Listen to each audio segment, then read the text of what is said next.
നിമിഷ നേരം കൊണ്ടാണ് സകല പ്രതീക്ഷകളും അസ്തമിച്ചു പോയത്. ആ അപകടം എങ്ങനെയാണെന്നാണ് നമ്മൾ നോക്കുന്നത്.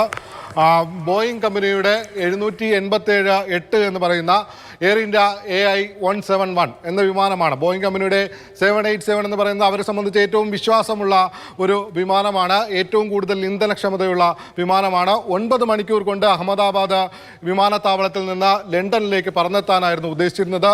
കൃത്യം 1:39 അഹമ്മദാബാദ് വല്ലഭായ് പട്ടേൽ അന്താരാഷ്ട്ര വിമാനത്താവളത്തിലെ 21ാം റൺവേയിൽ നിന്ന് ബോയിങ് 7878 എന്ന എയർ ഇന്ത്യയുടെ AI-171 എന്ന വിമാനം തിരിക്കുകയാണ്. അവിടെ നിന്ന് 1:39 റൺവേയിലൂടെ സഞ്ചരിച്ച ഏതാനും നിമിഷങ്ങൾക്കുള്ളിൽ 30 സെക്കൻഡിനുള്ളിൽ തന്നെ ആ വിമാനം കത്തിച്ചാമ്പലാകുന്നതാണ്.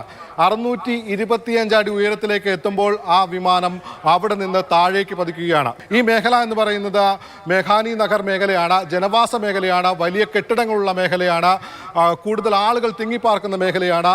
ഈ മേഖലയിലേക്ക് വിമാനത്താവളത്തിൻ്റെ റൺവേ കഴിഞ്ഞ് ഏകദേശം 1.4 മൈൽ ദൂരം കഴിഞ്ഞതിന് ശേഷം വിമാനം ഉയരത്തിൽ നിന്ന് താഴേക്ക് പതിക്കുന്നതാണ് ആ ദൃശ്യങ്ങളിലുള്ളത്. മെഡിക്കൽ കോളേജിൻ്റെ ഹോസ്റ്റലിന് സമീപത്തെ മെസ്സിന് മുകളിലേക്കാണ് ആ വിമാനം പതിക്കുന്നത്. ഈ വിമാനം ടേക്ക് ഓഫ് ചെയ്തു 1:39 ടേക്ക് ഓഫ് ചെയ്ത ആദ്യ നിമിഷം തന്നെ ആ പൈലറ്റിൻ്റെ ഭാഗത്തു നിന്നും കൂടെ ഉണ്ടായിരുന്ന സഹ പൈലറ്റിൻ്റെ ഭാഗത്തു നിന്നും മെയ് ഡേ എന്ന സന്ദേശം അവിടേക്ക് പോയി, ATSലേക്ക് പോയി. വിമാന ഏജൻസികൾക്ക് കൃത്യമായ സന്ദേശം നൽകി. പക്ഷേ അവിടെ നിന്നൊരു മറുപടി ഉണ്ടാകുന്നതിന് മുമ്പ് തന്നെ ക്ഷണത്തിൽ തന്നെ ഏറ്റവും ചുരുങ്ങിയ സമയം കൊണ്ട് 30 സെക്കൻഡിനുള്ളിൽ തന്നെ വിമാനം അഗ്നിക്കിരയാകുന്നതാണ് കണ്ടത്.